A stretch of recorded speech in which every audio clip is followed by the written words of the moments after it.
यूं ही नहीं मिलती राही को मंजिल, एक जुनून सा दिल में जगाना होता है।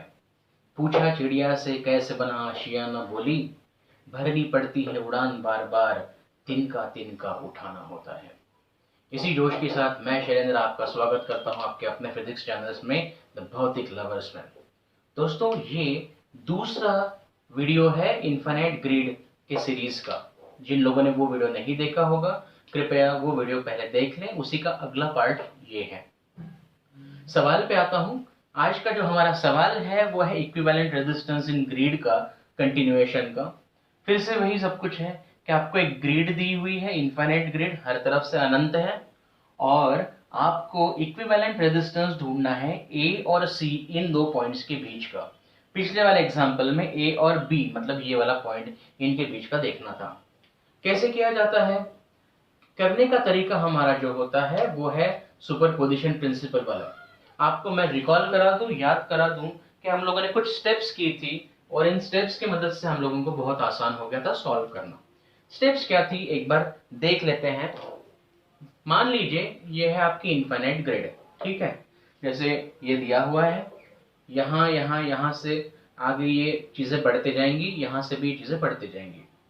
स्टेप्स क्या कही थी? अगर मान लीजिए आपको ए पॉइंट और बी पॉइंट, इनके बीच का अगर आपको रेजिस्टेंस देखना है, तो तरीका ये हुआ करता था कि पहली स्टेप, ये पॉइंट को बैटरी का हायर पोटेंशियल लगाएंगे।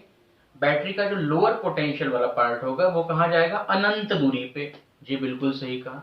यानी कि अगर करंट आई अंदर आया हुआ है, वो 4 इक्वल हिस्सों में बटेगा, 1 2 3 और 4, बराबर है। क्यों? क्योंकि सिमेट्री है। यहां से भी अनंत जाएगा, यहां से भी अनंत, यहां से भी अनंत, एंड सो ऑन। वैसे this is the first step, यहाँ का करंट पता कर लिया। सेकेंड स्टेप क्या है?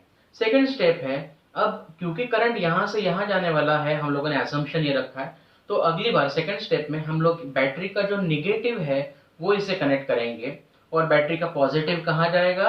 हाँ, अनंत दूरी पे जाएगा। ठीक है। अगर बैटरी का निगेटिव यहाँ डाला है तो जाहिर सी बात है करंट इधर से इधर से इधर से इधर से सब तरफ से आएगा, बराबर। अब यहां पर आप सुपरपोजिशन लगा दोगे थर्ड स्टेप में।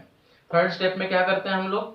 थर्ड स्टेप में इस चुनी हुई जगह से कितना करंट जा रहा है वो देखो, बचे हुए रेजिस्टर से कितना करंट जाएगा वो एनालाइज करो, और उस एनालिसिस से आप आसानी से बता सकते हो कि इन दो पॉइंट्स के बीच का इक्विवेलेंट रेजिस्टेंस क्या है। ठीक है। यही सारी चीजें हमने पिछले वीडियो में देखी थी, मैं उसका डिस्क्रिप्शन बॉक्स में मेंशन कर दूंगा, कोई दिक्कत नहीं। ठीक है। तो चलिए शुरू करते हैं आज का अपना सवाल। ये 3 स्टेप्स है। अभी हमें जो रेजिस्टेंस देखना है वो है ए और सी के बीच का। तो पहली स्टेप क्या थी? पहली स्टेप थी ए को हम लोग हायर पोटेंशियल से जोड़ देंगे। यानी हम लोग ये करने वाले हैं यहाँ पर कि ये रही आपकी इनफाइनाइट ग्रिड का एक हिस्सा, ये है आपका पॉइंट ए, ये है आपका पॉइंट ए। क्या करने को कहा था मैंने आपको? इसे हाइयर पोटेंशियल से जोड़ दें, और जो लोअर पोटेंशियल है बैटरी का वो जाएगा अनंत दूरी पे। हाँ जाएगा सर। अब क्या करें? अब करंट को डिवाइड करें। ओके, कोई बड़ी बात नहीं है। जो करंट आए यहां से आया होगा वो सिमेट्री की वजह से 4 हिस्सों में बटा होगा। हाँ जी हाँ, बिल्कुल हाँ। I/4, I/4, I/4, I/4। ठीक है। तो यहां से कितना गया? I/4। कोई बड़ी बात नहीं sir. Okay. What is the second step? भैया सेकंड स्टेप है, जो दूसरा पॉइंट तुम्हें कंसिडर करना है उसको निगेटिव से जोड़ दो, निगेटिव पोटेंशियल से जोड़ दो। तो फिर से मैं रीड्रॉ कर रहा हूं। ये एक हिस्सा, मेरा जो पॉइंट है जहां पर मुझे देखना है रेजिस्टेंस, वो है सी पॉइंट। तो सी पॉइंट पे बैटरी का लोअर पोटेंशियल लगा दो, लगा दिया। हायर कहाँ लगा दूं? अनंत पे लगा दो, लगा दिया। ओके। अब क्या होगा? अब ये होगा कि जितना करंट यहां से गया निगेटिव में उतना ही करंट तो आने वाला है। तो हम लोग ये मान के चल रहे हैं कि बैटरी का जो निगेटिव पार्ट है, वहां पर निगेटिव एंड है, वहां पर करंट आया। कहां से आया? यहां से आया। कितने सोर्सेस है? 2 है। तो क्या मैं ये कह दूं कि यहां से I/2 एंटर किया होगा, और ये जो दूसरा है यहां से भी I/2 एंटर किया होगा, तभी तो I/2 मिलके ये I हो गया, है ना। चलो सेकंड स्टेप भी हो गई। अब भैया तीसरी स्टेप क्या है, इनका कॉम्बिनेशन, एनालिसिस, ये सारी चीजें। जगह नहीं बची है, मैं एक काम करता हूँ, इसे मिटा के इधर में लिख देता हूँ, है ना। मुझे जो देखना है इक्विवेलेंट रेजिस्टेंस, वो A और C पॉइंट के बीच में का देखना है। तो मैं एक काम कर देता हूँ, टोटल करंट I, चलो देखो कैसे होगा। टोटल करंट कितना आया, I आया सर, उसमें से AC में से कितना गया, अब देखो ये रहा AC रीजन, AC, इसमें से कितना करंट गया और कितना करंट गया होगा बचे हुए सर्किट में से। दोबारा हमें देखना है AC में से कितना करंट गया और बचा हुआ जो सर्किट है उसमें से कितना गया होगा। रिकॉल कराने के तौर पे ये देखिए, ये थी इनफाइनाइट ग्रिड आपकी, ये है आपका पॉइंट A और ये है आपका पॉइंट C। चलो ठीक, अब देखो AC में से कितना करंट गया, पहले वाले में कितना गया था I/4, दूसरे वाले में से कितना गया AC, कितना गया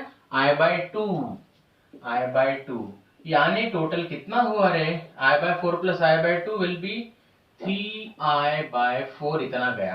ठीक है, कोई बड़ी बात नहीं। तो अगर करंट I आया, उसमें से 3I/4 यहां से गया, तो जाहिर सी बात है I/4 जो बचा हुआ है वो जाएगा इस rest of the resistors circuit में से, रेस्ट ऑफ द रेजिस्टर्स, इसमें से करंट जो जाएगा वो जाएगा इतना। ठीक है, यहां तक कोई बड़ी बात नहीं। अब आसान है आपके लिए सॉल्व करना, अब सिर्फ एनालिसिस का पार्ट बचा। चलो देखो फिर से एक बार, ये है करंट I, ठीक है, करंट I है। AC, अगर हम बोले कि ये हर एक ग्रिड का पार्ट जो है, सेक्शन जो उसका रेजिस्टेंस R है, तो AC का रेजिस्टेंस कितना हुआ, R/2 हुआ। हाँ जी बिल्कुल R/2 हुआ। तो जब रेजिस्टेंस R/2 था तब करंट जो फ्लो हुआ वो हुआ 3I/4। हाँ जी हाँ बिल्कुल सही। तो कितना रेजिस्टेंस होना चाहिए नीचे ताकि उसमें से जो करंट जाएगा वो हो जाएगा I/4। That is very simple stuff. आप ऑलरेडी जानते हैं कैसे कर सकते हैं कि जब चीजें आपस में पैरेलली कनेक्ट हो, जब चीजें आपस में पैरेलली कनेक्ट हो तो उस वक्त करंट के इनवर्स में डिवाइड होगा, बराबर। यानी अगर हमने कहा कि यहाँ पर 3 गुना करंट जा रहा है इसके मुकाबले, इसका मतलब ये होगा कि इसका जो रेजिस्टेंस होगा वो 3 गुना होगा। दोबारा बता रहा हूँ, पैरेलल अरेंजमेंट है, मतलब दोनों साइड का पोटेंशियल ड्रॉप जो है वो सेम है। So V is equal to IR is equal to constant, है ना। और इसीलिए हम लोग बोलते हैं कि I1/I2 is equal to R2/R1, ये होता है। हाँ जी हाँ बिल्कुल। I1 3I/4, I2 I/4, ratio कितना हो गया 3/1 इज इक्वल टू R2 कितना है R प्राइम, जो नहीं पता, R1 कितना है R/2। तो क्या इससे मैं R डैश की वैल्यू निकाल सकता हूँ, हाँ जी बिल्कुल निकाल सकता हूँ। कितनी होगी देखिए, R dash comes out to be 3R/2, ये रहा R डैश। खैर क्या ये R इक्विवेलेंट है, नहीं, ये तो R डैश है। पूरे सर्किट का रेजिस्टेंस कितना, इतना है पूरा सर्किट का रेजिस्टेंस। तो कितना हुआ देखो, how much R/2, how much R dash, यानी कि 3R/2। तो what is the answer friends, very simple, these two are parallel with each other. तो जो R इक्विवेलेंट होगा वो होगा R1 into R2 by R1 plus R2। इसे solve कर सकते हो, कोई बड़ी बात नहीं है। ये हो जाएगा 3R²/4 by 2R and hence what is your final answer, equivalent resistance कितना मिला 3R/8। So friends, this is the final answer। आप देख सकते हैं कि किस प्रकार से सिर्फ सुपरपोजिशन प्रिंसिपल का यूज करके, 2-3 स्टेप यूज करके आपने इतने जटिल क्वेश्चन को यूं सॉल्व कर दिया, है ना। इसी सीरीज में बहुत सारे क्वेश्चंस आने वाले हैं, सो प्लीज मेरे चैनल को सब्सक्राइब करें, लाइक करें और ज्यादा से ज्यादा शेयर और स्प्रेड करें, क्योंकि मैं चाहता हूं कि ज्यादा से ज्यादा बेहतरीन सवाल आप लोगों तक पहुंचे, ज्यादा अमाउंट में पहुंचे, ठीक है। So please like, share and subscribe for motivating me to make more and more such kind of videos. Thanks a lot for listening. Bye for now. Have a good day.